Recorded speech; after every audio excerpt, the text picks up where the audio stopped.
ये कहानी है हमारे मेन कैरेक्टर शिकी की। शिकी की आंखों के सामने ही उसके पिता की बेरहमी से हत्या कर दी जाती है। जैसे ही ये घटना होती है, शिकी के अंदर छिपी हुई ओनी यानी कि डीमन की ताकत जाग जाती है और वह अचानक एक बहुत ही डरावनी डीमन में बदल जाता है। कहानी की शुरुआत में हमें एक आदमी दिखाया जाता है जो एक बच्चे को बचाकर ले जा रहा होता है। यह बच्चा कोई और नहीं बल्कि शिकी ही होता है। उस आदमी का एक स्टूडेंट उसे रोकने की कोशिश करता है, लेकिन वह आदमी नहीं रुकता क्योंकि उसे पूरा भरोसा होता है कि शिकी कोई गलत रास्ता नहीं चुनेगा। आगे हमें बताया जाता है कि बहुत पहले दुनिया में बेहद खतरनाक और बेहरम ओनी हुआ करते थे। ये ओनी इंसानों को खत्म करने के लिए किसी भी हद तक जा सकते थे, लेकिन तभी एक इंसान सामने आया, मोमोतारो। मोमोतारो ने ओनी का मुकाबला किया और कई ओनी को मार डाला। यहीं से मोमोतारो क्लैन और ओनी क्लैन के बीच की जंग शुरू हुई जो आज तक चल रही है। अब स्टोरी प्रेजेंट टाइम में आती है। यहाँ हम शिकी को देखते हैं जिसे गन्स बनाने का बहुत शौक होता है। उसने अपने कमरे में कई तरह की गन्स और वेपन्स बना रखी होती हैं। शिकी अपने दोस्त से फोन पर बात ही कर रहा होता है और तभी उसे पता चलता है कि अरे यार, उसे तो स्कूल से ही निकाल दिया गया है। अब ये सुनकर शिकी सोचने लगता है कि अब यार आगे क्या होगा। तभी हम देखते हैं कि शिकी के पिता सुयोशी वहाँ पर आ जाते हैं और वे गुस्से में शिकी के सिर पर एक जोर का पंच मारते हैं। हम देखते हैं कि सुयोशी को भी पता चल चुका होता है कि शिकी को स्कूल से निकाल दिया गया है। उन्हें शिकी की बनाई हुई गन्स और वेपन्स बिल्कुल समझ नहीं आती। असल में दोस्तों, सुयोशी का काम लिकर बिजनेस का होता है। हम देखते हैं कि शिकी और सुयोशी का रिश्ता थोड़ा टेंशन प्लस कॉमेडी वाला होता है। शिकी जानबूझकर ऐसे दिखाता है जैसे उसे अपने पापा बिल्कुल पसंद नहीं है। वह उनसे साफ साफ कहता है, यार देखिए डैड, कुछ भी हो जाए पर मैं आपके जैसा इंसान तो कभी नहीं बनूंगा। अब यहाँ पर एक बड़ा खुलासा होता है। हमें पता चलता है कि सुयोशी शिकी के असली पिता नहीं है। ये बात शिकी को पहले से पता होती है। शिकी अपने पापा से कहता है कि मुझे बहुत राहत है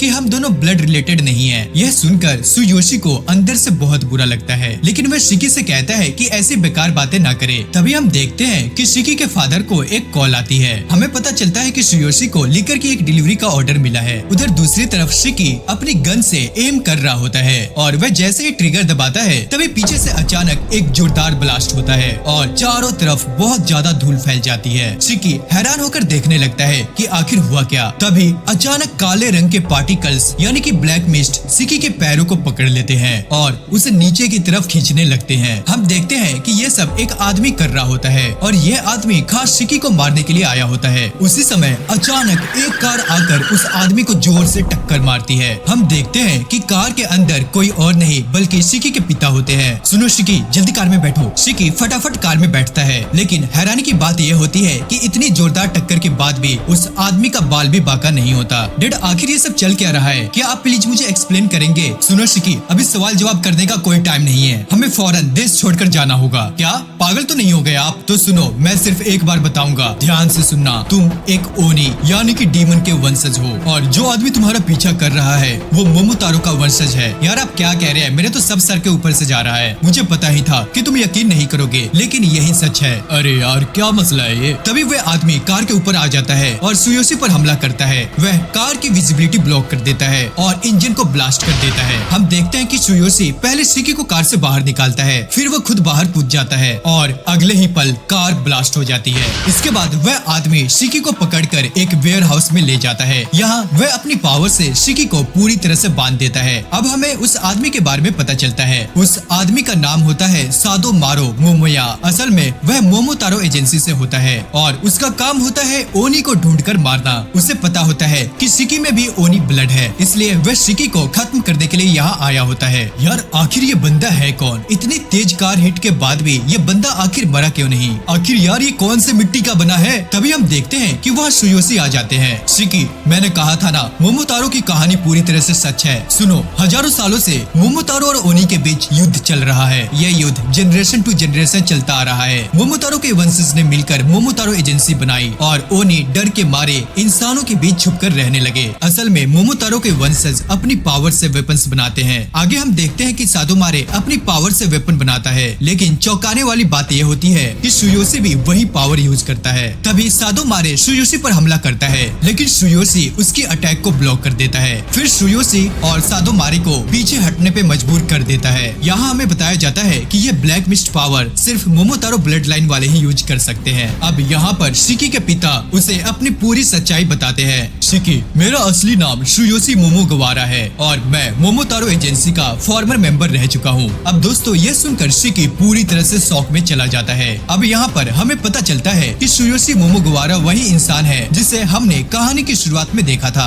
और वो जो दूसरा आदमी था वो और कोई नहीं बल्कि सादोमारे मोमोया था। इसका मतलब ये हुआ कि सुयोशी सादोमारे का सेनपाई रह चुका है। असल में सुयोशी ने एक ओनी यानी कि शिकी को अपने साथ रखा हुआ था, और इसी वजह से मोमोतारो एजेंसी ने सुयोशी को भी एलिमिनेट करने का ऑर्डर दे दिया था, और यही ऑर्डर पूरा करने के लिए सादोमारे यहाँ आया था। इसके बाद हम देखते हैं कि दोनों एक दूसरे से भिड़ जाते हैं। दोनों तरफ से बहुत जबरदस्त अटैक होते हैं। इसी बीच शिकी पूरी तरह से कंफ्यूज्ड होता है। उसे समझ नहीं आता कि ये सब आखिर चल क्या रहा है, और उसके डैड ने उसे ये सब पहले क्यों नहीं बताया। सेनपाई, मुझे एक बात समझ नहीं आ रही, आप एक ओनी को क्यों प्रोटेक्ट कर रहे हो? ओनी तो इंसानों को बहुत नुकसान पहुंचाते हैं, और ये बात आपको अच्छी तरह से पता है। पर हम देखते हैं कि सुयोशी इसका कोई भी जवाब नहीं देता। इसके बाद सुयोशी सादोमारे को पीछे धकेलता है और अटैक करने जाता है, लेकिन तभी सादोमारे अपनी ब्लैक मिस्ट पावर से बहुत तेज वार करता है। सुयोशी यहाँ पर बहुत ही बुरी तरह से जख्मी हो जाता है और वह जमीन पर गिर जाता है। उनका ब्लैक मिस्ट वैनिश हो जाता है और उनके शरीर से बहुत ज्यादा खून बहने लगती है। अब ये देखकर शिकी बहुत ही परेशान और गुस्से में आ जाता है। अब सुन हरामजादे, मैं तुझे मार डालूंगा। तभी हम देखते हैं कि सादोमारे शिकी को खत्म करने का फैसला करता है, लेकिन तभी सुयोशी सादोमारे का पैर पकड़ लेता है।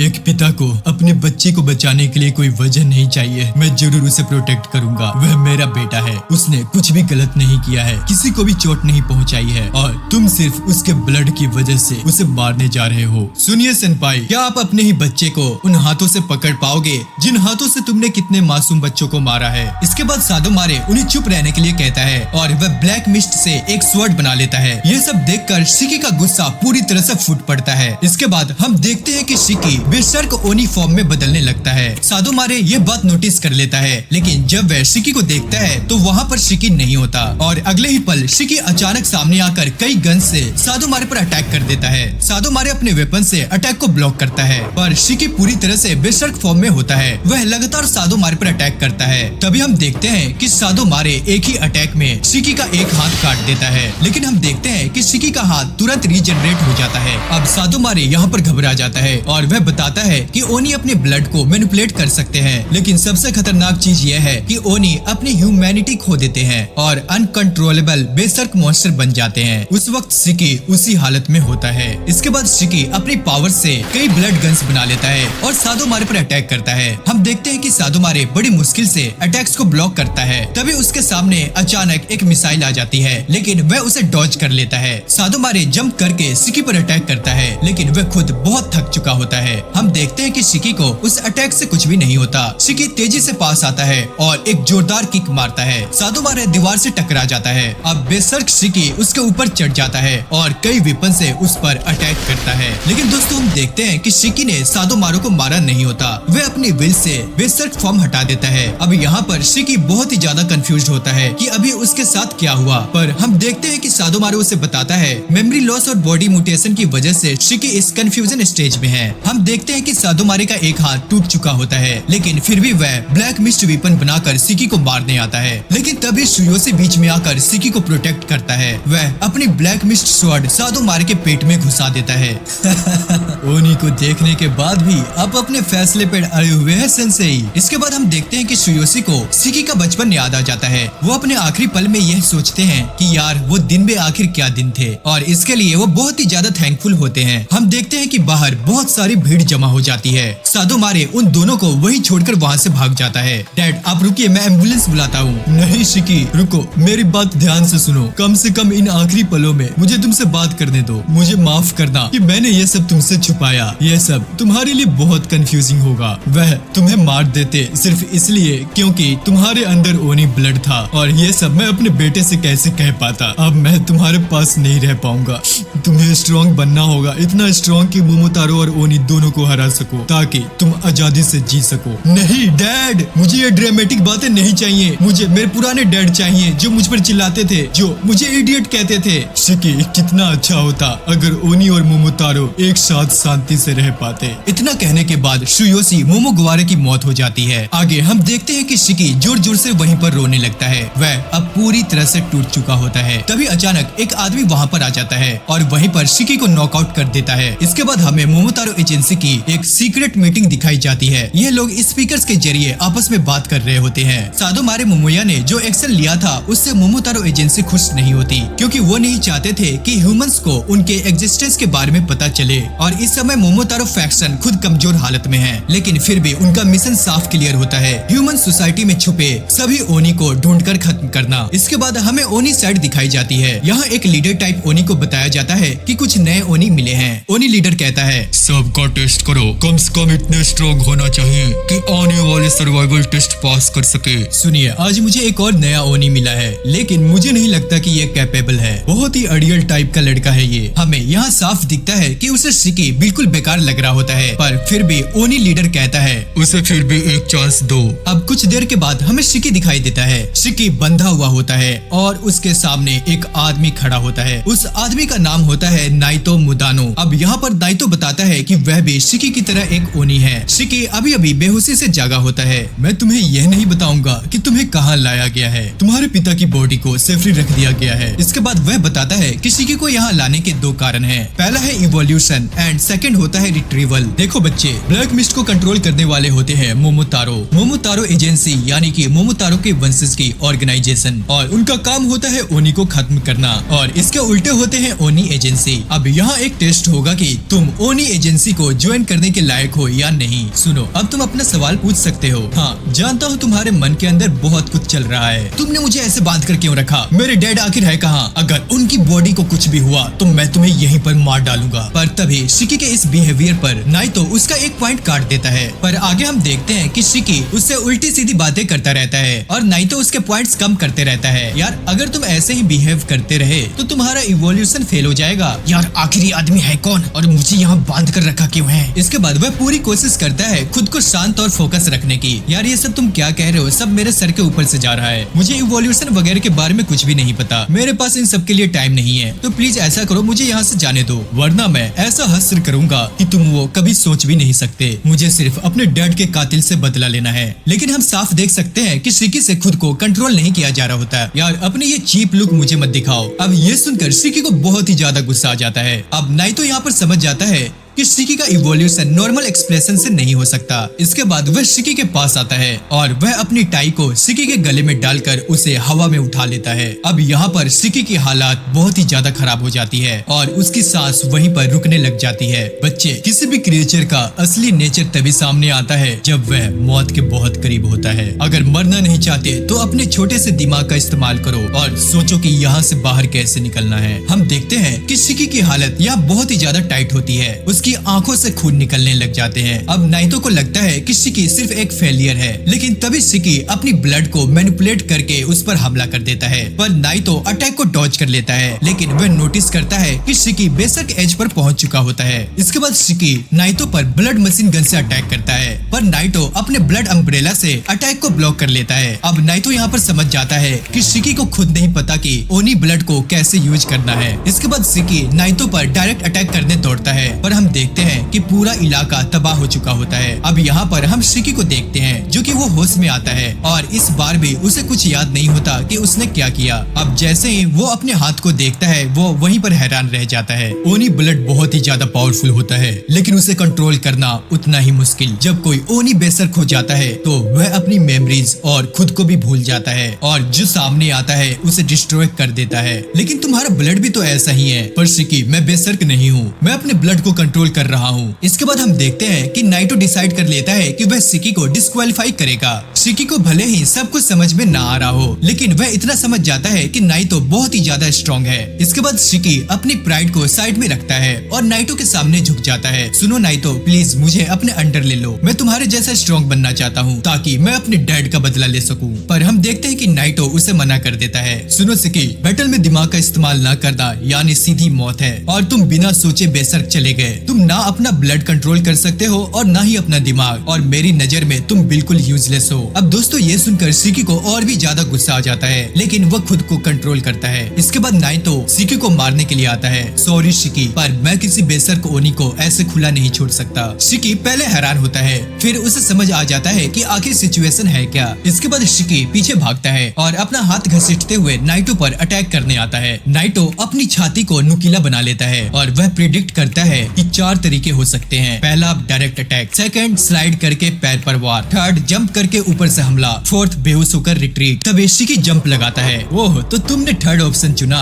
गुड। लेकिन तभी हम देखते हैं कि शिकी नाइटो के अम्ब्रेला पर जंप कर जाता है और यही हम देखते हैं कि शिकी ने पहली बार अपने ब्लड को कंट्रोल किया होता है। इसके बाद वह अपने ब्लड से एक गन बनाता है और ये सब देखकर नाइतो मुदानो भी काफी हैरान हो जाता है। इसके बाद शिकी नाइतो पर गोली चला देता है, लेकिन रिकॉइल की वजह से वह खुद पीछे गिर जाता है। शिकी को लगता है कि उसने नाइटो की बैंड बजा दी है, लेकिन अगले ही पल वो देखता है कि नाइटो ने गोली को अपनी उंगली से ही रोक लिया है। दोस्तों ये नाइटो तो कुछ ज्यादा ही खतरनाक है यार। अब ये देखकर शिकी पूरी तरह से शॉक में चला जाता है। हाँ यार, वैसे तो मैं भी चला गया था। वहीं नाइटो सोच में पड़ जाता है, क्या इसने सच में इतनी आसानी से ब्लड कंट्रोल कर लिया? लेकिन वह ये भी देखता है कि शिकी अब भी हाफ बेसर्क में है, इसलिए नाइटो को लगता है कि शिकी के लिए अब कोई उम्मीद नहीं बची। वह अपनी ब्लड एक्लिप्स पावर रिलीज करने ही वाला होता है, लेकिन तभी शिकी खुद को बेसर्क होने से रोक लेता है। अब ये सब देखकर नाइटो वहीं पर रुक जाता है। वह अपने मन में सोचता है कि क्या इसने सच में अपने ब्लड को कंट्रोल कर लिया। अब नाइटो यहाँ पर समझ जाता है कि शिकी ने अपने बेसर्क मोड को अपनी विल से सप्रेस किया है और ये कोई इंसिडेंट या तुक्का नहीं था। बेसर्क मोड को विल से सप्रेस करना कोई छोटी बात नहीं होती। शिकी, आखिर तुमने ये कैसे किया? अच्छा, तो तुम्हें ये जानना है, पर मैं एक कंडीशन पर बताऊंगा। अगर तुम मुझे अपने अंडर ले लो।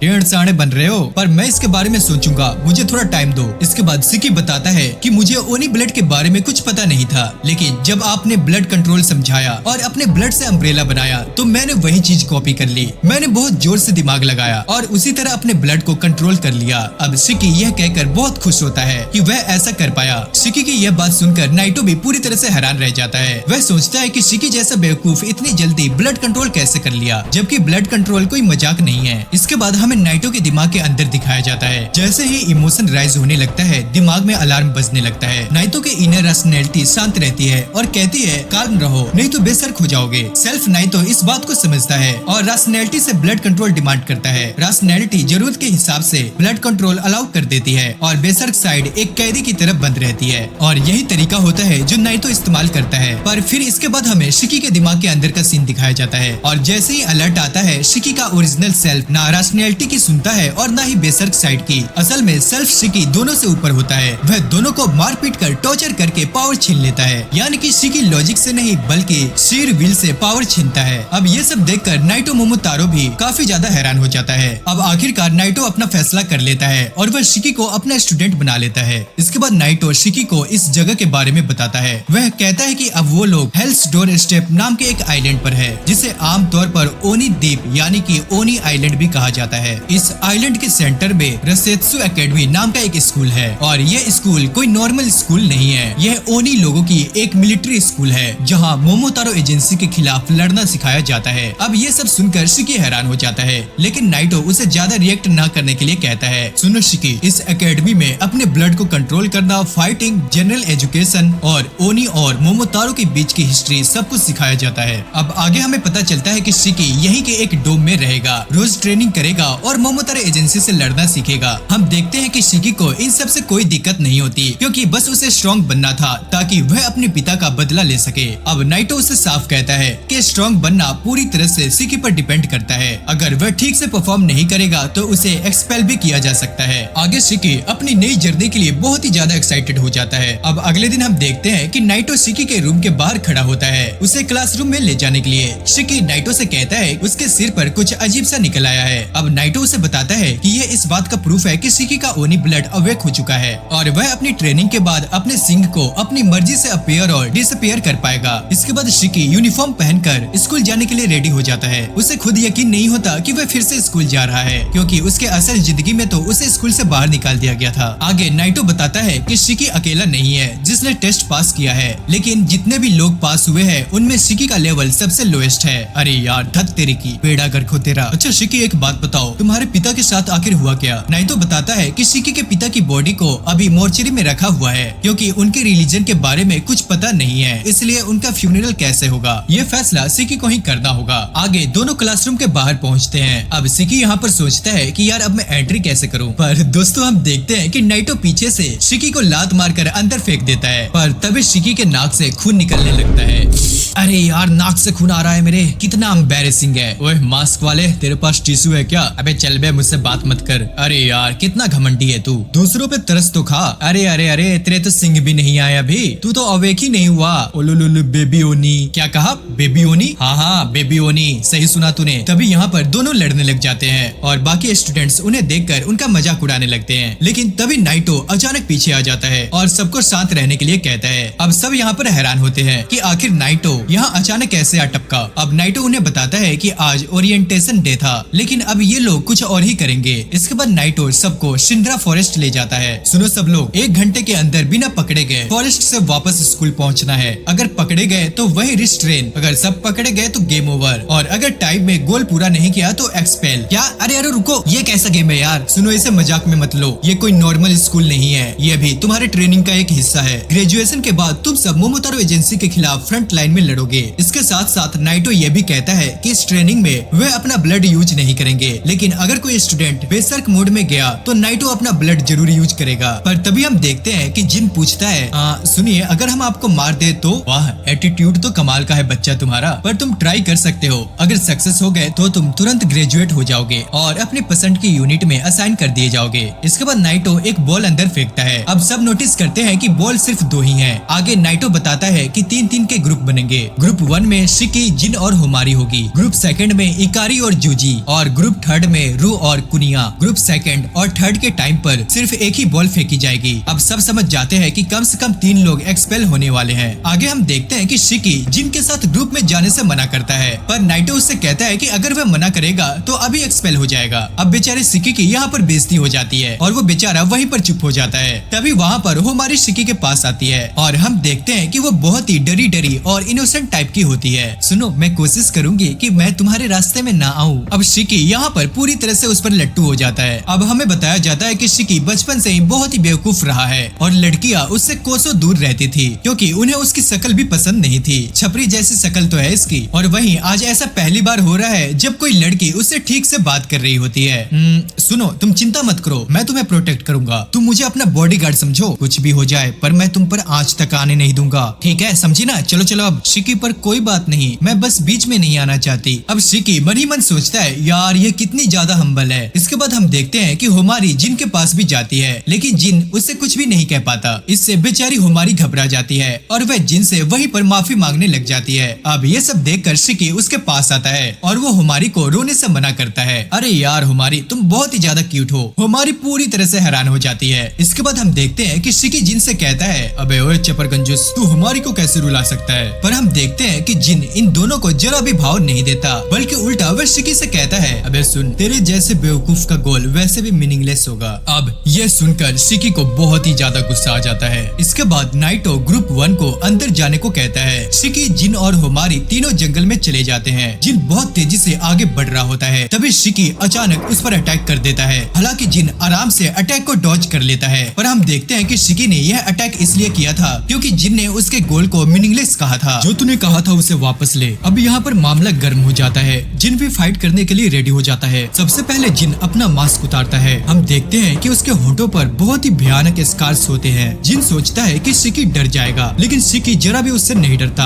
अब ये देखकर जिन अपने हाथों के कपड़े हटाता है और हम देखते हैं कि उसके हाथों पर भी बहुत सारे कट और निशान होते हैं। इसके बाद जिन अपना ब्लड एक्लिप्स रिलीज करता है। उसके हाथों पर 3 डिस्क कटर बन जाते हैं। अब शिकी यहाँ पर हैरान रह जाता है। अबे तू इतनी आसानी से ब्लड वेपन कैसे बना लेता है यार? अबे जावे, तेरी तरह नौसिखिया थोड़ी हूँ। अभी तो तेरे को ब्लड कंट्रोल करना भी ठीक से नहीं आता। सुना, अगर तू डर गया है तो भाग जा, अभी भी टाइम है तेरे पास। नहीं, मैं अपने डैड की मौत का बदला लेकर ही रहूंगा। अब ये सुनकर जिन और भी ज्यादा गुस्से में आ जाता है। वह कहता है, यार असल बात यह है कि तू और मैं कभी एक दूसरे को समझ ही नहीं पाएंगे। हाँ, मुझे तेरे जैसे इंसान को समझना भी नहीं है। इसके बाद शिकी अपना ब्लड निकाल कर उसे कंट्रोल करने की कोशिश करता है, लेकिन कुछ भी नहीं होता। शिकी को समझ नहीं आता कि जिन ये सब इतनी आसानी से कैसे कर रहा है। अब शिकी लकड़ी उठाकर डायरेक्ट जिन पर हमला कर देता है, लेकिन हम देखते हैं कि जिन एक ही अटैक में लकड़ी के साथ पूरा पेड़ ही काट देता है। तभी शिकी शिकी समझ जाता है कि जिन वाकई में बहुत ही ज्यादा पावरफुल है। दूसरी तरफ वहीं हमारी शिकी और जिन को ढूंढ रही होती है। उसे पेड़ गिरने की जोरदार आवाज सुनाई देती है और वह उसी डायरेक्शन में चली जाती है। इधर शिकी और जिन की फाइट चल रही होती है। शिकी जिन के एक अटैक को डॉज करता है और पलट कर उस पर अटैक करता है, लेकिन जिन शिकी को जोरदार एक पंच मारता है। शिकी लगातार उस पर अटैक करता है, लेकिन जिन हर अटैक को बहुत ही आसानी से डॉज कर रहा होता है। शिकी को अभी समझ नहीं आ रहा कि जिन का ब्लड कंट्रोल इतना अलग क्यों है। तभी जिन फिर से उसे एक और पंच मारता है। अब शिकी को जिंदगी में पहली बार इतना ज्यादा गुस्सा आ रहा होता है। वहीं हम देखते हैं कि जिन उसे ताना मारते हुए कहता है, सुन बे, तुझे हराने के लिए मुझे तो ब्लड की भी जरूरत नहीं पड़ी। ये कहने के बाद जिन वहाँ से जाने लगता है। अबे कहाँ जा रहा है कमीने, रुक जा। अब ये सुनकर जिन पलटता है और उस पर ब्लड से अटैक करता है, लेकिन तभी हमारी शिकी के सामने आ जाती है। अब यहाँ पर शिकी पैनिक कर जाता है और तभी वहाँ पर एक छोटा सा एक्सप्लोजन होता है। हम देखते हैं कि शिकी ने हुमारी को बचा लिया होता है, लेकिन खुद वह बुरी तरह से घायल हो जाता है। जिन, तूने ये ठीक नहीं किया, अब चल हुमारी से माफी मांग। लेकिन हम देखते हैं कि जिन उसे साफ मना कर देता है, अगर तू इतने कमजोर अटैक से डर गया है तो ज्यादा दिन यहाँ टिक नहीं पाएगा, कान खोल के सुन ले। तभी हम देखते हैं कि हुमारी अजीब तरीके से बिहेव करने लगती है। मेरी वजह से तुम्हें चोट लगी, प्लीज मुझे माफ कर दो। यार ये क्या कह रही हो तुम, ये सब तुम्हारी गलती नहीं है, ये सब उस कमीने जिन की वजह से हुआ है। तभी हम देखते हैं कि अचानक हुमारी की बॉडी से बहुत सारा ब्लड बाहर निकलने लगता है। उसके पास एक बहुत बड़ा ब्लड मॉन्स्टर बन जाता है। असल में ये हुमारी का ब्लड एक्लिप्स होता है, यानी कि ब्लड टाइटन। अब यहाँ पर शिकी और जिन दोनों हैरान रह जाते हैं। यार उन्हीं के पास नॉर्मल इंसान से ज्यादा ब्लड होता है, लेकिन ये हद से ज्यादा है। वहीं हम देखते हैं कि हुमारी दोनों को वहाँ से जाने के लिए कहती है। सुनो, अगर नहीं गए तो ये टाइटन तुम दोनों को मार देगा। तभी ब्लड टाइटन उन पर हमला कर देता है। तभी सीन यहाँ पर शिफ्ट हो जाता है। हम नाइटो को देखते हैं, जहाँ उसके साथ प्रिंसिपल खड़े होते हैं। आज तो ओरिएंटेशन था और तुमने बच्चों को सीधा लाइफ डेथ असाइनमेंट दे दिया। ये सच में एक बहुत ही बड़ा बोल्ड मूव था। जी हाँ, दिन भर समझाने से अच्छा है कि उन्हें रियल लाइफ ट्रेनिंग दी जाए। तुम सच में उनकी केयर करते हो नाइटो। जो कुछ भी तुम कर रहे हो उनके भले के लिए ही कर रहे हो। तुम जानते हो हर साल बहुत सारे ओनी मारे जाते हैं, उनमें से ज्यादातर बच्चे ही होते हैं। कुछ बच्चों को सिर्फ इसलिए मार दिया जाता है क्योंकि वो किसी से रिलेटेड होते हैं। कुछ को जिंदा पकड़कर टेस्ट सब्जेक्ट की तरह इस्तेमाल किया जाता है। उन बेचारों का ना तो कुछ पता होता है, ना ही ये समझ आता है कि उनके साथ ऐसा क्यों हो रहा है। बिना किसी गलती के, बिना किसी वजह के वो मासूम बच्चे मार दिए जाते हैं। मैं बस यही उम्मीद करता हूँ कि उनके लिए भी कहीं कोई फेयर हेवन हो। वैसे मैं हेवन में यकीन नहीं करता। मेरे हिसाब से अगर तुम स्ट्रांग हो तो तुम नहीं मरोगे, और अगर सच कहूँ तो आज भी तुम बहुत ज्यादा काइंड हो। अगर उन्हें बचाना है तो उन्हें स्ट्रॉन्गर बनना होगा, उनकी मदद करनी होगी। इतना कहने के बाद प्रिंसिपल वहाँ से चले जाते हैं। उसी समय नाइटो को एक जोरदार धमाके की आवाज सुनाई देती है। हम देखते हैं कि शिकी किसी तरह उस अचानक हुए अटैक को डॉज कर लेता है, लेकिन तभी जिन सीधे उस टाइटन पर अटैक कर देता है। हालांकि टाइटन उसका अटैक आसानी से ब्लॉक कर लेती है। हुमारी, तुम क्या सोच रही हो? कुछ करो, इसे रोको। माफ करना शिकी, पर मैं कुछ भी नहीं कर सकती। अब शिकी की नजर हुमारी पर जाती है और वो देखता है कि उसका बहुत सारा ब्लड लॉस हो चुका है। वो उसे बचाने के लिए आगे बढ़ता है, लेकिन तभी वो देखता है कि वही टाइटन हुमारी को प्रोटेक्ट कर रही होती है। अब साइड में से ये सब देख रहा जिन भी सोच में पड़ जाता है, क्या हुमारी की खून की अपनी कोई विल है? इसके बाद हम देखते हैं कि टाइटन चारों तरफ खून फैला देती है। वहीं हुमारी उस टाइटन को दीदी कहकर बुलाती है। दीदी प्लीज ये सब मत करो। अब हुमारी की ये बातें सुनकर शिकी पूरी तरह से हैरान रह जाता है। हुमारी शिकी से कहती है उन दोनों को यहाँ से भाग जाना चाहिए, लेकिन शिकी ऐसा करने से मना कर देता है। हुमारी, अपनी आंखों के सामने किसी को मरते देखना बहुत ज्यादा दर्दनाक होता है और ये बात मैं बहुत अच्छी तरह से जानता हूँ, लेकिन इस बार मैं ऐसा बिल्कुल नहीं होने दूंगा। तभी टाइटन जोर से चिल्लाती है। उसकी आवाज की लहर इतनी तेज होती है कि बाहर तक उसकी आवाज सुनाई देती है। अब सब लोग यहाँ पर हैरान रह जाते हैं। आखिर हो क्या रहा है? वहीं नाइटो भी दूर से ये सब देख रहा होता है। उसी समय हम देखते हैं कि हुमारी का खून एक्लिप्स से रिलीज हो चुका है। अब सवाल ये है कि ये बच्चे इस हालत को कैसे संभालेंगे। शिकी फिर से अपनी गन एक्टिवेट करने की कोशिश करता है, लेकिन इस बार कुछ भी नहीं होता। अरे यार, ये काम क्यों नहीं कर रहा? अब यहाँ पर शिकी का पोपट हो जाता है। वही टाइटन फिर से उस पर अटैक करती है। शिकी पीछे की ओर जंप लगाकर अटैक को बहुत ही आसानी से डॉज कर लेता है, लेकिन टाइटन जमीन को फाड़ते हुए सीधा शिकी पर अटैक कर देती है और हम देखते हैं कि कुछ अटैक्स उसे हिट कर जाते हैं। यार, इतना कमजोर तो मैं नहीं। आज तक मैंने एक भी फाइट नहीं हारी। मेरे डैड मेरे सामने मारे गए और मैं आज भी यहाँ यूजलेस बनकर खड़ा हूँ। कमजोर होना बहुत ही ज्यादा हम्लिएटिंग और फ्रस्ट्रेटिंग होता है। अबे रोना है तो कहीं और जाकर रो। अबे साले, मैं रो नहीं रहा। तभी हम देखते हैं कि जिन अपने खून से एक हाथ में चैन और दूसरे हाथ में कटर बना लेता है। हम देखते हैं कि टाइटन से लगा हुआ पिछला हिट अभी बेसिकी को दर्द दे रहा होता है, लेकिन अगर वो अभी यहाँ से भागता तो उसका एंड हो जाना तय था। सेम टाइम पर दो वेपन क्रिएट करना सच में बहुत ज्यादा सीरियस कंट्रोल मांगता है और ये साफ दिख रहा होता है कि जिन काफी काफी ज्यादा एक्सपीरियंस्ड और उसका एज भी बहुत क्लियर है। असल में ओनी ब्लड किसी भी शेप और स्ट्रेंथ को ले सकता है। दिमाग में बनी हुई इमेज सिर्फ नर्व्स के जरिए ही नहीं बल्कि ब्लड स्ट्रीम से भी ट्रेवल करती है। ब्लड को सेव करना पूरी तरह से ब्रेन सिग्नल्स पर डिपेंड करता है। हर इंसान के अपने ट्रॉमा होते हैं। कोई अपने डर को रिलीज करता है तो कोई अपने टेस्ट और प्रेफरेंस को और कोई अपने पास्ट एक्सपीरियंस को। ओनी ब्लड अपने यूजर की जिंदगी के क्लिप्स दिखाता है और जब कोई अपने खून से अपना यूनिक वेपन बना ले तो इसे कहते हैं ब्लड एक्लिप्स रिलीज। अब आगे हम देखते हैं कि जिन टाइटन पर अटैक करने के लिए आगे बढ़ता है वो पहले टाइटन के एक हाथ पर वार करता है, फिर उसके सिर को काटने के लिए जाता है, लेकिन टाइटन अपने ही हाथ से अपने सिर को बचा लेती है। इधर वही शिकी भी अपने ब्लड को कंट्रोल करने की कोशिश में लगा होता है। तभी वो नोटिस करता है जिन जो भी क्रिएट कर रहा है वो सब कटिंग कैटेगरी वेपन्स हैं। हुमारी ने एक टाइटन बना दी है और नाइटो का भी अपना अलग ही वेपन है। अब शिकी यहाँ पर समझ जाता है कि हर कोई किसी न किसी चीज में मास्टर है और वो बेचारा तो नल्ला है। अब आगे हम देखते हैं कि टाइटन ने अपना कटा हुआ हाथ रीजनरेट भी कर लिया होता है। तभी इसके बाद वो जिन पर अटैक करती है। जिन जंप लगाकर अटैक को ब्लॉक कर देता है, लेकिन तभी टाइटन अपना मुंह खोलती है और जिन को ऐसा लगता है कि वो फिर से अपना ब्लड फैलाएगी, पर इस बार टाइटन जोर से चिल्लाती है और इस आवाज की वजह से जिन के कानों से खून निकलने लगते हैं। नाइटो को लगता है कि शायद इन दोनों का यही लिमिट है। वो अपने ब्लड का इस्तेमाल करने ही वाला होता है, लेकिन शिकी तभी अपना ब्लड एक्लिप्स रिलीज कर देता है। शिकी अपने खून से एक बहुत बड़ी गन बना लेता है। ओह, फाइनली समझ ही गया मैं, अब रेडी हो जाओ। क्या बात है यार, ऐसा लग रहा है जैसे ये गन मेरी बॉडी का ही पार्ट हो। यार जो इस समय मैं फील कर सकता हूँ वो कोई और फील नहीं कर सकता।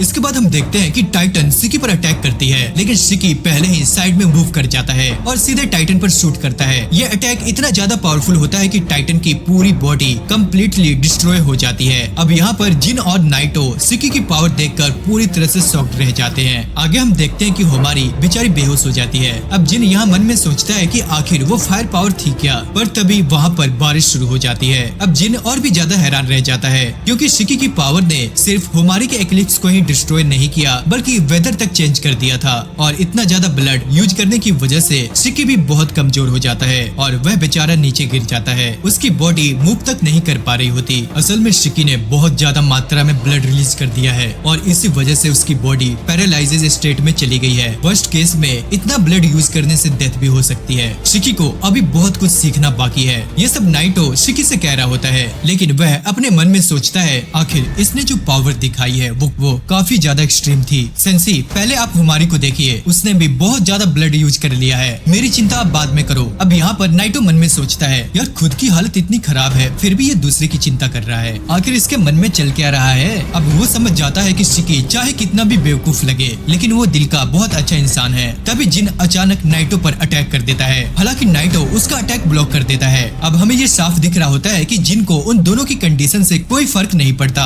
अगर किसी को इमरजेंसी ट्रीटमेंट चाहिए तो मेरी प्रॉब्लम नहीं है, मेरी प्रॉब्लम नहीं है। सुना, मैं वैसे तो अपने सभी स्टूडेंट्स को इक्वली ट्रीट करता हूँ, लेकिन सच में तुम जैसे टाइप के लोग मुझे बिल्कुल पसंद नहीं। अरे यार, कोई मुझे पसंद करे मैं उसके लिए नहीं बनाऊं। बस आप इतना बताइए कि जो आपने कहा था वो सब सच है ना? हाँ, ये सब सच है। अगर तुम मुझे हरा दोगे तो तुम ग्रेजुएट हो जाओगे और अपनी पसंद की यूनिट चूज कर सकोगे। यार टेंशन मत लो, मैं अपना ब्लड यूज नहीं करूंगा, मुझे इतना भी कमजोर मत समझो। इसके बाद जिन फिर से नाइटो पर अटैक करता है। नाइटो अपनी अम्ब्रेला से उसका अटैक रोक लेता है। जिन पीछे जाकर फिर से अटैक के लिए आता है, पर तभी नाइटो अम्ब्रेला के अंदर से स्मोक फैला देता है। अब जिन यहाँ पर समझ जाता है कि ये सरप्राइज अटैक के लिए है, लेकिन जैसे ही नाइटो पास आता है, नाइटो रबर बुलेट से जिन के हाथ पर शूट कर देता है। अब जिन यहाँ पर शॉक हो जाता है और एक पेड़ के पीछे वह छुप जाता है। तुम क्लोज कॉम्बैट फाइटर हो, मैं तुमसे डिस्टेंस बनाए रखूंगा। ये रबर बुलेट्स हैं, लेकिन टाइटन से फाइट में तुम्हारा हाथ ऑलरेडी इंजर्ड है। ये बुलेट्स तुम्हें काफी दर्द दे रही होंगी। लेकिन हम देखते हैं कि जिन के पास लॉन्ग रेंज के लिए भी वेपन होता है। वो बाहर निकलकर ब्लड स्प्रे यानी कि बाइसेक्शन डांस से नाइटो पर अटैक करता है, पर नाइटो उसे बहुत ही आसानी से डॉज कर लेता है। इसके बाद जिन 2 बार और अटैक करता है, लेकिन नाइटो हर बार बच जाता है। अब जिन मौका देखकर नाइटो के पास आता है, उसे लगता है कि वो शायद जीत गया, लेकिन तभी नाइटो कुछ फेंकता है। लेकिन जिन को लगता है कि ये शायद ग्रेनेड है, लेकिन असल में वो स्मोक ग्रेनेड होता है। अब जिन सोचता है कि नाइटो फिर से वही टेक्निक यूज करेगा, लेकिन इस बार नाइटो जिन के पीछे पहुंच जाता है और उसकी पीठ पर जोरदार पंच मारता है और जिन दूर जाकर गिरता है। इसके बाद नाइटो अम्ब्रेला से जिन को दबा देता है। अभी तुम्हारी हालत इतनी ज्यादा खराब है कि तुम इस अम्ब्रेला से भी नहीं छूट पाओगे। अगर ये रियल बैटल होती तो तुम अब तक खत्म हो चुके होते। अब जिन यहाँ पर गुस्से से भर जाता है। शिकी हैरान होता है कि नाइटो ने इतनी आसानी से जिन को कैसे हरा दिया। इसके बाद नाइटो जिन से कहता है, अपने डैड को देखने के लिए इतने उतावले क्यों हो? अरे आपको मेरे डैड के बारे में कैसे पता? असल में मैंने तुम्हारी थोड़ी इन्वेस्टिगेशन की थी और मुझे पता चला कि तुम्हारे फादर एक मोमोतारो है। क्या जिन के डैड भी मोमोतारो हैं? अब जिन यहाँ पर बताता है कि उसके डैड ने उसकी फैमिली और उससे सब कुछ छीन लिया था। उसके शरीर पर जो स्कार्स हैं, वो उसके डैड के दिए गए जख्मों के निशान हैं। वो कचरे की तरह जीता रहा सिर्फ एक मकसद के लिए, और वो था अपने डैड को खत्म करना। अब जिन यहाँ पर गुस्से में अम्ब्रेला से छूट जाता है, लेकिन नाइटो उससे कहता है, बस बहुत हुआ बच्चे। इसके बाद नाइटो जिन को पकड़कर जोर से जमीन पर पटक देता है। अगर गोल चेंज करते हुए मर भी गए तो वो गोल मीनिंगलेस हो जाता है, इसलिए अपने गोल के लिए जिंदा रहो। अब थोड़ी देर के बाद नाइटो नर्स को बुला लेता है। हुमारे ऑफिशियली ट्रायल से रिलीज हो जाती है और वही जिन को बांध दिया जाता है। अब यहाँ पर सिर्फ शिकी बचा है। शिकी की स्ट्रेंथ थोड़ी वापस आ जाती है। अब यहाँ पर नाइटो बताता है कि ट्रायल के लिए 4 मिनट 42 सेकंड्स बाकी हैं। वो शिकी को एक बॉल दिखाता है जो उसे रास्ते में मिली थी। सुनो शिकी, अब तुम्हारे पास 2 ऑप्शंस हैं, या तो बचे हुए टाइम में मुझसे फाइट करके ये बॉल ले लो, या फिर दूसरी बॉल ढूंढो। शिकी पहले से जानता था कि इतने हार्डकोर अपोनेंट नाइटो सेंसी से सीधे भिड़कर बॉल लेना लगभग नामुमकिन है, इसलिए वो बिना टाइम बर्बाद किए दूसरी बॉल ढूंढने के लिए निकल पड़ता है। वहीं हम देखते हैं कि नाइटो भी उसके पीछे पीछे आ जाता है। इधर जिन की हालत इतनी ज्यादा खराब हो चुकी थी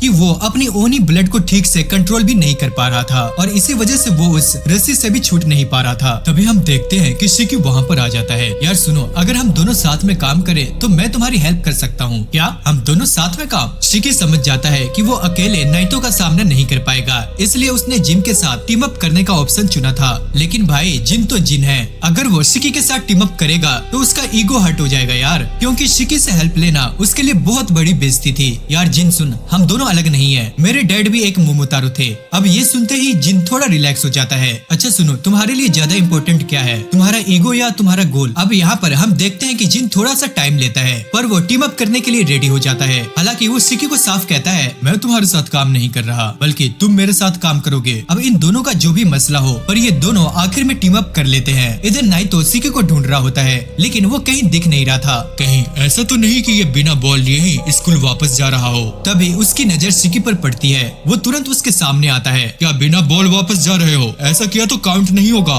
तभी हम देखते हैं कि पीछे से जिन अचानक नाइटो पर अटैक कर देता है, पर नाइटो उसे डॉज कर लेता है और समझ जाता है कि इन दोनों ने अब टीम अप कर लिया है। हालांकि नाइटो को यह भी पता था कि अभी ये दोनों अपना ओनी ब्लड प्रॉपर्ली यूज नहीं कर सकते, इसलिए उसे ज्यादा चिंता नहीं थी। लेकिन तभी नाइटो नोटिस करता है कि जिन वही रोप लेकर आता है जिससे वो पहले बंधा हुआ था। रोप के सिरे पर एक भारी पत्थर बंधा हुआ होता है और जिन पूरी ताकत से रोप को नाइटो की तरफ फेंकता है। अब शिकी और जिन रोप के दोनों एंड्स को पकड़कर नाइटो को जोर से खींचने लगते हैं। तभी जिन अपने लास्ट ब्लड ड्रॉप का इस्तेमाल करके नाइटो पर अटैक करता है। नाइटो उसे डॉज तो कर लेता है, लेकिन उसका बैलेंस यहाँ पर बिगड़ जाता है और मौका देखते ही शिकी नाइटो के हाथ पर जोर से धक्का मारता है और बॉल नीचे गिर जाती है। अब नाइटो यहाँ पर सोचने लग जाता है, अभी 3 मिनट बाकी है। अगर जिन बॉल उठाता है तो शिकी उसे चेंज करेगा और उन दोनों के चक्कर में मैं फिर से बॉल ले लूंगा। लेकिन हम देखते हैं कि शिकी जिन से कहता है, बॉल उठा लो और तुरंत यहाँ से निकल जाओ। अब ये सुनकर जिन और नाइटो दोनों शॉक्ड रह जाते हैं। जिन बॉल को लेकर वहाँ से भाग जाता है। अरे देखा सेंसी, हमने आपसे बॉल ले ही ली और आपका तो अच्छी तरह से कट गया।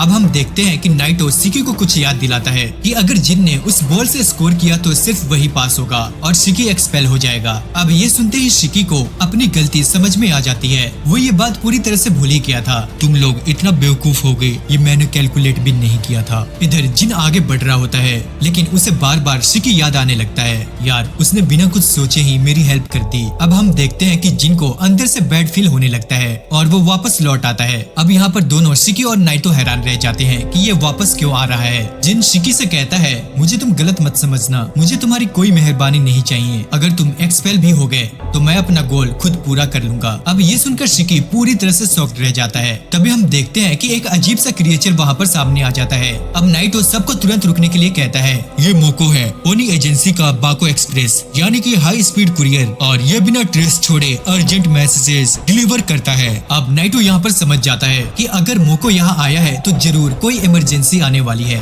अब यहाँ पर नाइटो मैसेज एक्टिवेट करता है और हमें पता चलता है कि मैसेज ओनी एजेंसी यानी कि क्योटो ब्रास चांस से है। मोमोतारो एजेंसी ने अटैक कर दिया है, हमें तुरंत इमरजेंसी बैकअप चाहिए। अब हमें कुछ देर के बाद दिखाया जाता है कि 1 घंटा बीत चुका होता है, लेकिन अभी तक कोई भी बाहर नहीं आया। तभी शिकी, जिन और नाइतो भागते हुए वहाँ पर पहुँचते हैं। अब यहाँ पर जूजी नोटिस करती है कि हुमारे उनके साथ नहीं है। असल में हुमारे ने बहुत ही ज्यादा ब्लड यूज कर लिया था, इसलिए उसे इन्फर्मरी भेज दिया गया। वो कुछ ही दिनों में ठीक हो जाएगी। एक और न्यूज, अभी सभी की प्रैक्टिकल ट्रेनिंग कैंसिल है। पर क्यों? क्योंकि क्योटो ब्रांच ने इमरजेंसी बैकअप रिक्वेस्ट भेजी है और हम तुरंत क्योटो जा रहे हैं। अब हम देखते हैं कि ये सभी क्योटो की तरफ निकल पड़ते हैं। शिकी अब अपने हॉर्न्स को अपीयर डिसअपीयर करना सीख चुका था और वो कुछ ज्यादा ही शो अप कर रहा था, लेकिन उसे पता चलता है कि बाकी सब ये पहले से ही सीख चुके होते हैं। या सेंसी, क्या हम सच में उसी एजेंसी में जा रहे हैं जो ऑलरेडी अटैक में है? हमारे पास और कोई रास्ता नहीं है। बाकी क्लासेस अपने फील्ड में है और वैसे भी तुम लोग फाइट्स के लिए नहीं बल्कि सपोर्ट्स के लिए वहाँ पर जा रहे हो। यार हमें ऐसे क्लॉथ्स क्यों पहनाए गए हैं? सुनो, हम सब ह्यूमंस के बीच जाने वाले हैं। तुम्हें नॉर्मल स्टूडेंट्स की तरह दिखना होगा और ऐसा कुछ भी नहीं करना जिससे पुलिस को तुम पर शक हो। हाय सेंसी, आप मेरी कितनी चिंता करते हैं। पर सेंसी, मुझे ये बात कुछ समझ नहीं आई। हम आखिर किस तरह का सपोर्ट करेंगे? ज्यादा लोग होंगे तो मेरा दिल जोर जोर से धड़केगा। क्या सेंसी, मैं मर रहा हूँ? यार ड्रामा बंद कर अपनी तू। अब यहाँ पर नाइटो एक्सप्लेन करता है। हर म्युनिसिपैलिटी में एक ओनी एजेंसी यूनिट होती है। उनकी 2 रिस्पॉन्सिबिलिटी होती है। फर्स्ट, बैटल यूनिट, जब मोमोतारो अटैक करते हैं तो ये फ्रंट लाइन में फाइट करते हैं। And second, support unit, humans के बीच रहने वाले ओनी की हेल्प, ऑर्फन्स ओनी को प्रोटेक्ट करना, डेली लाइफ असिस्टेंस और फिजिकल एंड मेंटल हेल्थ। असल में ओनी डायरेक्टली नॉर्मल डॉक्टर्स के पास नहीं जा सकते, इसलिए सपोर्ट यूनिट्स मेडिकल केयर भी प्रोवाइड करती है। मोमोतारो से फाइट में इंजर्ड ओनी को रेस्क्यू और ट्रीटमेंट देना भी सपोर्ट यूनिट का काम होता है। और तुम लोग वहीं अब सपोर्ट यूनिट बनकर जा रहे हो। क्या बकवास है यार। पर खैर चलो, स्ट्रॉन्गर बनने के लिए ये भी अच्छा चांस है, लेकिन अगर वो आदमी वहाँ हुआ तो? असल में जिस मोमोतारो को तुम ढूंढ रहे हो वो क्योटो में नहीं बल्कि मोमोतारो एजेंसी की भी रीजनल ब्रांचेज होती हैं और क्योटो में जो है वो इनसेन है। अब आगे हम देखते हैं कि ये सभी क्योटो पहुंच चुके होते हैं। सुनो, तुम सब ओनी बेस अराडा डायरेक्ट टेम्पल के अंडरग्राउंड में है। अब इसके बाद सब एक रेस्टोरेंट के पास पहुंचते हैं जिसका नाम होता है मिजोमोटो। हम देखते हैं कि वहाँ पर एक दादी पहले से उनका इंतजार कर रही होती है। इसके बाद वो सबको अंदर ले जाती है। अंदर हम देखते हैं कि एक सीक्रेट पैसेज होता है जो अंडरग्राउंड जाता है। अब इसे देखकर सब लोग वहाँ पर शॉक हो जाते हैं। तभी हमें वहाँ पर मोमोतारो एजेंसी के 2 मेंबर्स दिखते हैं, सुबेकिरी मोमोमिया जो कि होता है मोमोतारो एजेंसी का कैप्टन, एंड जो दूसरा होता है योगामी मोमोकुसा और ये होता है मोमोतारो एजेंसी का वॉइस कैप्टन। इन्होंने इस जगह पर कई ओनी को खत्म कर दिया था और यहीं से क्योटो आर्क की असली शुरुआत होती है। अब यहाँ पर हमें पता चलता है कि सुबेकिरी को ओनी और उनके ब्लड पर एक्सपेरिमेंट करना बेहद पसंद है। हम देखते हैं कि सुबेकिरी ने एक एंटी ओनी बायोलॉजिकल वेपन बनाया होता है। अगली सिर्फ और सिर्फ ओनी को ही खाता है और यह बात योगामी मोमोकुसा को बिल्कुल पसंद नहीं थी। सेनपाई, मैं जानती हूँ कि आपको एक्सपेरिमेंट करना कितना पसंद है, लेकिन हमारा काम ओनी को ढूंढकर खत्म करना और सिविलियंस को प्रोटेक्ट करना है। कहीं आप ये भूल तो नहीं रहे? यार मैं अपनी क्यूरियोसिटी को रोक नहीं पाता। ओनी और उनका ब्लड मुझे बहुत फैसिनेट करता है। उनका हीलिंग फैक्टर, जिस तरह वो अपने घाव भर लेते हैं और जिस तरह वो अपने ब्लड से वेपन बनाते हैं, ये सब मुझे बेहद पसंद है। सेनपाई, हमारा काम डेंजरस ओनी को सिविलियंस एरिया में घुसने से पहले ही खत्म करना है। सुनो योगामी, अगर हम ओनी ब्लड को स्टडी करें तो हम उसे कंट्रोल भी कर सकते हैं। अगर हम उसी ब्लड से हीलिंग ड्रग बना ले तो ये हमारे लिए बहुत बड़ी अचीवमेंट होगी। तभी दोस्तों हम देखते हैं कि वहाँ पर एक ओनी बच्चा होता है और वो बच्चा पूरी तरह से डरा हुआ होता है। योगामी, चलो हम अपने नेक्स्ट स्पॉट पर चलते हैं। अब यह सुनकर बच्चा थोड़ा रिलैक्स होता है, लेकिन तभी हम देखते हैं कि योगामी उसे बेहोश करने की कोशिश करती है और बच्चे को जोर का एक पंच मारती है, पर उस बच्चे का ब्लड सुबिकिरी के सूट पर गिर जाता है। अब यहाँ पर योगामी समझ जाती है कि उससे एक बहुत ही बड़ी गलती हो गई है। तभी सुबिकिरी गुस्से में धीरे धीरे बच्चे के पास आता है और उसे जोर का एक किक मारता है। भले ही उसे ओनी ब्लड पर एक्सपेरिमेंट करना पसंद हो, लेकिन इसका मतलब ये नहीं कि उसे ओनी पसंद है। और सबसे बड़ी बात यह है कि उसके सूट पर ओनी ब्लड लग गया हुआ होता है और यह बात उसे और भी ज्यादा गुस्सा दिला रही होती है। के बाद हम देखते हैं कि सुबेकिरी बच्चे को बुरी तरह से पीटना शुरू कर देता है। वो उन सभी ओनी की लाशें बच्चे के सामने ले आता है जिन्हें वो पहले मार चुका होता है। सुनो बच्चे,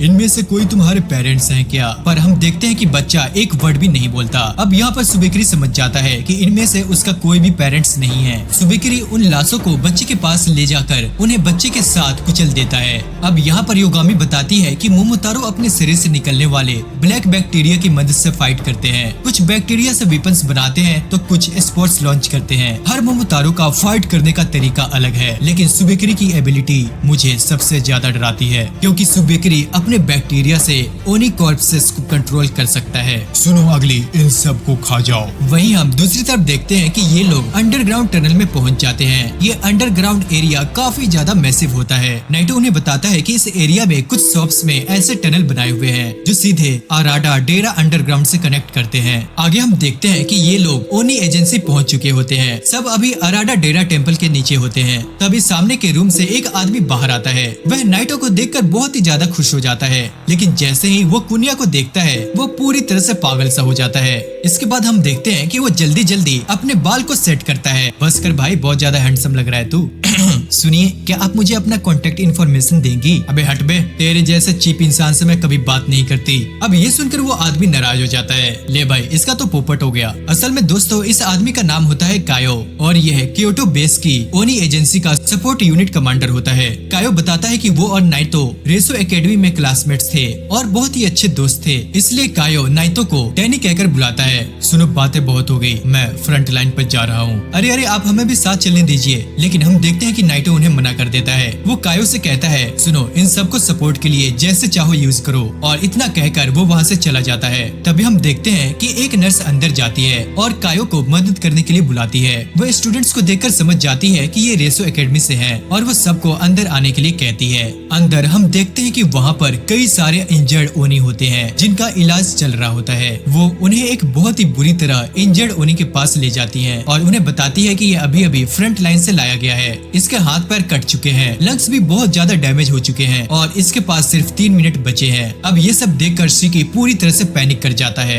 लेकिन हम देखते हैं कि कायो यहाँ पर बहुत ही ज्यादा रिलैक्स होता है। सुनो दोस्त, चिंता मत करो, हम तुम्हें मरने नहीं देंगे। यार, कोई चांस ही नहीं है कि ये बच पाए। आप ऐसे कैसे कह सकते हैं? यार शिकी, तुम बहुत काइंड हो। मैंने सही कहा ना, तुम शिकी ही हो ना। फिक्र मत करो तुम, मैं यूं ही इस पोजीशन पर नहीं हूँ। इसके बाद हम देखते हैं कि कायो कुछ ब्लड बैग्स लाता है। उधर दूसरी तरफ सुबेकिरी को ओनी का एक और ग्रुप मिल जाता है। वो उस ग्रुप के कमांडर और वॉइस कमांडर दोनों को मार चुका होता है और अब उससे बाकी ओनी पूरी तरह से डर जाते हैं। तभी अचानक वहाँ पर नाइतो पहुँचता है। वो अपना ब्लड एक्लिप्स यूज करके सुबेकिरी पर अटैक करता है, लेकिन सुबेकिरी ओनी कॉर्प्सेस को कंट्रोल करके अटैक ब्लॉक कर देता है। और यहाँ हमें पता चलता है कि नाइतो और सुबेकिरी पहले से एक दूसरे को जानते हैं। लॉन्ग टाइम नो सी।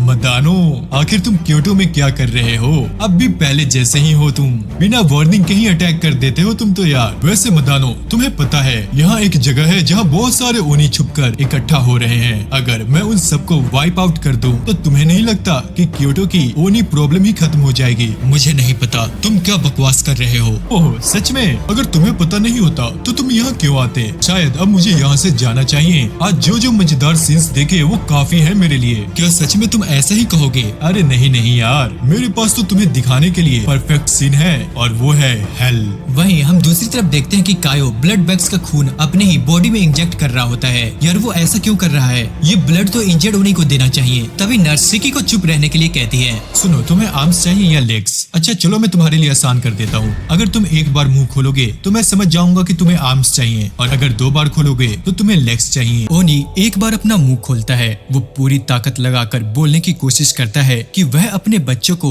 एक बार अपने गोद में उठाना चाहता है, उन्हें जोर से गले लगाना चाहता है, लेकिन इसके लिए उसे अपने हाथ चाहिए। अब कायो उसकी बात समझ जाता है। कायो बिना एक पल सोचे अपने हाथ पर एक कट लगाता है और अपना खून उस ओनी के मुंह में डाल देता है। कायो बताता है कि उसका खून कॉम्बैट के लिए नहीं है, उसका ब्लड ओनी के हीलिंग फैक्टर को कई गुना बढ़ा देता है। हालांकि इस प्रोसेस में जिसे हील किया जाता है उसे बेहद दर्द झेलना पड़ता है। हम देखते हैं कि ओनी को बहुत ही ज्यादा पेन हो रहा होता है। सुनो सब लोग, ओनी को पकड़ो। अब यहाँ पर शिकी नोटिस करता है कि ब्लड बैग्स बहुत ही तेजी से खाली हो रहे हैं। नर्स शिकी जिन और बाकी बच्चों से कहती है कि सामने वाले रूम से और ब्लड बैग्स लेकर आए। अब थोड़ी देर के बाद ओनी के शरीर में सेल रीजनरेशन शुरू हो जाता है। उसके कटे हुए हाथ और फेफड़े पूरी तरह से ठीक हो जाते हैं। सुनो, इनके पैरों का क्या होगा? समय के साथ और छोटे छोटे डोज में उनके पैर भी रीजनरेट हो जाएंगे। अगर उसने अभी ज्यादा मात्रा में ब्लड ट्रांसफ्यूज किया होता तो ओनी की बॉडी एंटीबॉडीज डेवलप कर लेती और फिर चाहे कितने भी हीलिंग की जाए उसकी बॉडी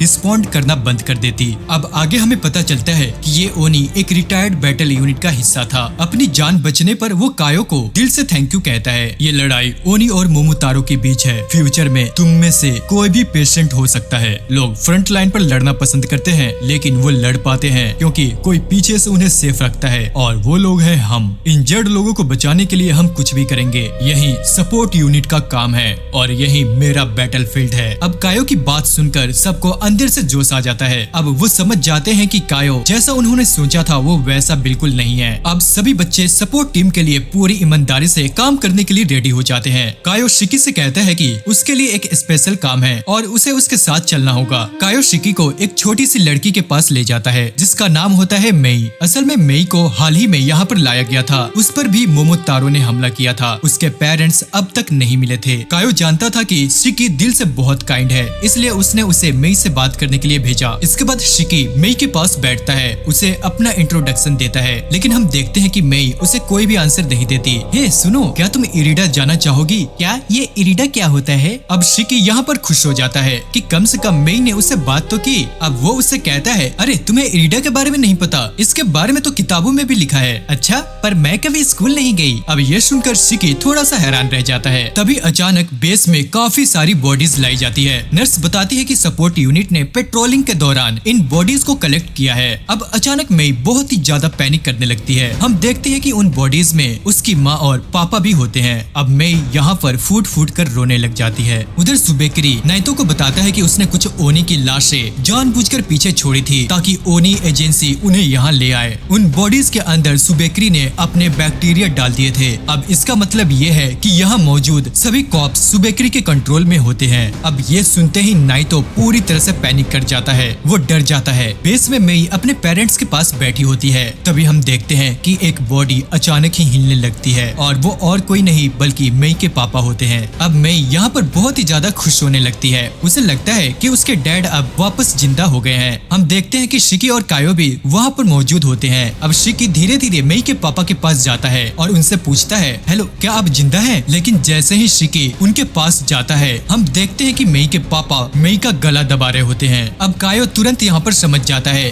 कि ये सुबेकरी की एबिलिटी है। सुनो शिकी, मेई की आंखें जल्दी बंद करो। अब शिकी तुरंत मेई की आंखें ढक लेता है। कायो मेई से माफी मांगता है और अगले ही पल कायो चाकू निकालकर मेई के पापा के सिर में घूंप देता है और वो वहीं जमीन पर गिर जाते हैं। अब कायो यहाँ पर बताता है कि इन कॉर्प्स को रोकने का सिर्फ एक ही तरीका है, इनका दिमाग पूरी तरह से खत्म कर देना, क्योंकि सिर्फ सिर काटना ही काफी नहीं है। अब ये सब देखकर मेई जोर जोर से रोने लगती है। वहीं हम देखते हैं कि शिकी का गुस्सा 7वें आसमान को छू रहा होता है और उसका सारा गुस्सा सुबेकरी पर फूट पड़ता है जिसने ऐसे दरिंदा खेल रचा था। तभी कायो नोटिस करता है कि अगर ये एक बॉडी के साथ हुआ है तो इसका मतलब साफ है कि ये सब बाकी बॉडीज के साथ भी हो सकता है। और अगले ही पल दूसरे कॉप्स में से मेई की माँ शिकी को पीछे से पकड़ लेती है। अब यहाँ पर मेई रोते हुए उनसे रिक्वेस्ट करती है, माँ आप प्लीज ऐसा मत करो। लेकिन सच्चाई ये थी कि अब वो जिंदा नहीं थी, वो सिर्फ सुबेकरी के कंट्रोल में थी। शिकी समझ जाता है कि अब उसे मेई की माँ का भी दिमाग को खत्म करना होगा। लेकिन तभी कई सारे कॉप शिकी को चारों तरफ से पकड़ लेते हैं। बाहर कॉप सपोर्ट यूनिट के सभी मेंबर्स पर हमला कर देते हैं। इसी बीच शिकी अपनी जेब से गन निकालता है और ये वही गन थी जो नाइटो मुदानो ने शिकी को दी थी। और नाइटो ने उससे कहा था कि तुम अभी अपने ब्लड को पूरी तरह से कंट्रोल नहीं कर पाते, इसलिए जरूरत पड़ने पर इस गन का इस्तेमाल करना। ये गन शिकी के खून से इन्फ्यूज की गई थी। इसकी गोलियां नॉर्मल बुलेट से कई ज्यादा